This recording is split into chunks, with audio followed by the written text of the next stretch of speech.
Hello friends, स्वागत है आपका आपके इस YouTube channel to news student पर। दोस्तों, आज इस वीडियो में हम आरआरबी एनटीपीसी सीबीटी 2 एग्ज़ाम के बारे में बताएंगे।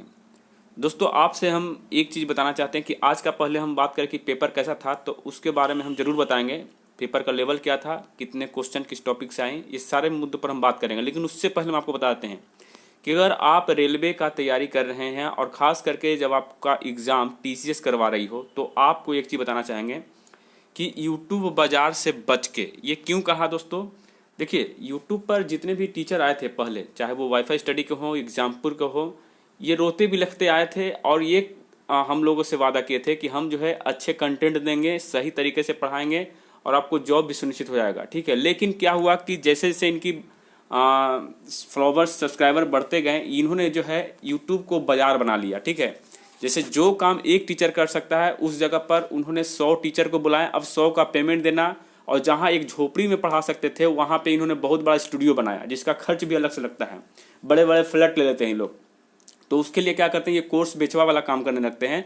और कोर्स बेचवा करते हैं, ठीक है, लेकिन उसके बावजूद भी सही कंटेंट नहीं दे पाते हैं। मतलब एग्जाम में क्या पूछे जाएंगे, किस लेवल से प्रश्न आएगा, वो नहीं पढ़ाते, वही पढ़ाते हैं जो आपको आता है। और आप 20 में 20 अटेम्प्ट वहाँ पे कर लेते हैं। जैसे कि मान लीजिए सेट चलवा रहे हैं लाइव में, 20 में 20 आपने सही जवाब दे दिया, तो आपको लगता है कि मैं तो भाई बहुत ज़्यादा इंटेलिजेंट हूँ, मैं ये कर दूंगा वो करूँगा। लेकिन ऐसा कुछ होता नहीं है। वो वही प्रश्न लाएंगे बार बार, मैथ से हो, रीजनिंग से हो, करंट से हो, या फिर जीके जीएस हो, वही प्रश्न लाते हैं जो आपको आता है या फिर आप उसके आसपास की जानकारी रखते हैं। ये डिटेल में कभी नहीं पढ़ाएंगे आपको। तो मैं कहूँगा दोस्तों कि इन सभी चीज़ों से बच करके आपको अब बुक पर ही ध्यान देना पड़ेगा। मतलब देखिए, सिर्फ लूसेंट से भी काम नहीं होगा। मैंने देखा दोस्तों, आज एग्जाम मैं भी देने गया, उसमें देखा कि लूसेंट इनफ नहीं है किसी भी कम्पिटिटिव एग्जाम के लिए। ये पहले हुआ करती थी जब कंपटीशन लेवल कम था, लेकिन अब के दौर में जहाँ पे करोड़ों बच्चे एक फॉर्म को भरते हैं, तो वहाँ पर जो है आपको सिर्फ लूसेंट से काम नहीं बनेगा। इसके साथ साथ आपको ज़्यादा बेस्ट बुक रहेगा एनसीईआरटी का। 9 से 10 12 तक पढ़ लीजिए, वो बेस्ट रहेगा। लेकिन ये अब किसी काम का नहीं है लूसेंट। ठीक है, लूसेंट समझ लीजिए स्टैटिक जीके के लिए ठीक है, बाकी डिस्क्रिप्टिव के लिए ये ठीक नहीं है। मतलब अच्छे ढंग से पढ़ना है, अच्छे मार्क्स उठाना है, तो आपको लूसेंट के साथ साथ अन्य बुक पर भी ध्यान देना होगा। और टेक्स्ट बुक, आपको पता है बहुत ज़्यादा इसकी प्रचार प्रसार होते हैं यूट्यूब पे, बहुत सारे चैनल वाले इसको बहुत प्रतिदिन जो है दिखाते हैं कि टेक्स्ट बुक में 239 का है, 349 का है, ये फलना दिखना। मैंने भी 239 का लिया था दोस्तों, 12 महीने का दिया था, 1 साल का।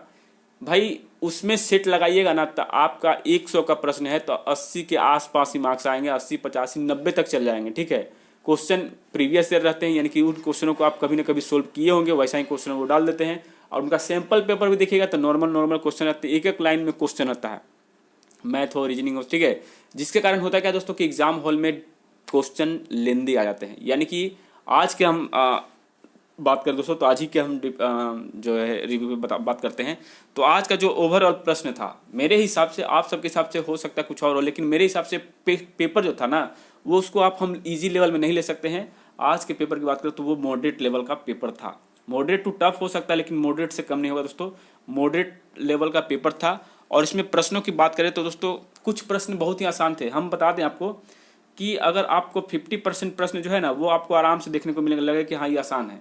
लेकिन बाकी के 50% के लिए इतना समय आपका जाएगा कि आप अटेम्प्ट ज़्यादा नहीं ले पाइएगा। आज की मैं खुद की अटेम्प्ट करूँ तो मात्र 89 अटेम्प्ट लिया है, जिसमें मुझे शक भी है कि इस 6 लेवल में एग्जाम मतलब रिजल्ट हो भी पाएगा या फिर नहीं हो पाएगा। मतलब मात्र 89 अटेम्प्ट लिए हैं, सोच सकते हैं आप। यानी कि पेपर का जो है समय जो टेकिंग है ना, वो बहुत ज़्यादा जा रहा था। मतलब बता दूं आपको कि देखिए, पहले हम आते हैं आपका जीके जीएस में। तो जीके जीएस की बात करें दोस्तों, तो गंगा नदी वगैरह से क्वेश्चन थे। 2 से 3 क्वेश्चन सिर्फ गंगा नदी से ही था, और जैसे कि गंगा नदी है या किन शहरों से नहीं गुजरती है वगैरह। ठीक है, दूसरा कि संविधान संशोधन से भी 2-3 प्रश्न थे।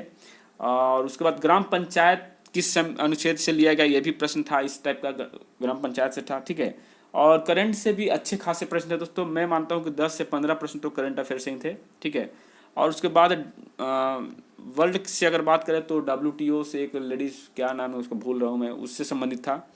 और नौसेना प्रमुख कौन है, ये वो, मतलब कुछ ना कुछ इस तरह से क्वेश्चन थे।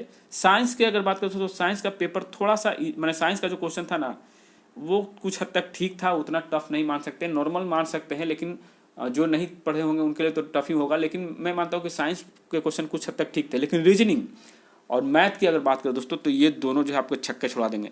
ये ऐसा नहीं कि पेपर बहुत टफ, माने क्वेश्चन बहुत टफ है, नहीं, ये लेंदी टाइप के हैं, कैलकुलेटिव टाइप के हैं। रीजनिंग की बात करें दोस्तों, तो रीजनिंग में जो है कुछ ऐसे प्रश्न थे जो आपको 2-2 मिनट तक टाइम ले रहे थे। मैथ में ऐसे प्रश्न थे जिसमें आप 5 मिनट भी दीजिएगा तो भी वो सोल्व नहीं होगा। मतलब कुछ लेवल के क्वेश्चन थे जैसा कि होना चाहिए था, लेकिन उस लेवल का नहीं देना चाहिए था भाई कि लड़के मतलब क्वेश्चन ही छोड़ के चला है। तो ओवरऑल यही बात कहूँगा दोस्तों कि पेपर का लेवल अच्छा खासा था। कट ऑफ एकदम नॉर्मल जाएगा, कट ऑफ तो एकदम नॉर्मल से भी नीचे जा सकता है, हाई कट ऑफ नहीं जाएगी जैसा कि पिछले 2-3 बार एग्जाम में गए हैं रेलवे में, ठीक है। तो मैं यही कहूँगा फाइनल दोस्तों कि रेलवे एनटीपीसी वाले जो भी छात्र बागा की तैयारी करना चाहते हैं उनको अब थोड़ा स्ट्रेटजी में बदलाव करना चाहिए। साथ ही रेलवे ग्रुप डी की अगर जो तैयारी कर रहे हैं, जो आरआरबी ग्रुप डी जो कि जुलाई में होने वाला है, तो उनको भी मैं एक बात बता दूं कि अगर आप ग्रुप डी की तैयारी कर रहे हैं तो थोड़ा आपको भी सतर्क हो जाना पड़ेगा, क्योंकि ये एग्ज़ाम अब वो पहले जैसा नहीं, आसान नहीं रहने वाला है। पेपर में बहुत कुछ बदलाव हो चुका है। तो चलिए दोस्तों, मैं यही कहूँगा कि खास करके यूट्यूबर जो कुछ हैं उससे बच कर रहिएगा, ठीक है। ये लोग आपको बर्बाद कर देंगे, पैसा का भी, समय का भी और बहुत कुछ का भी।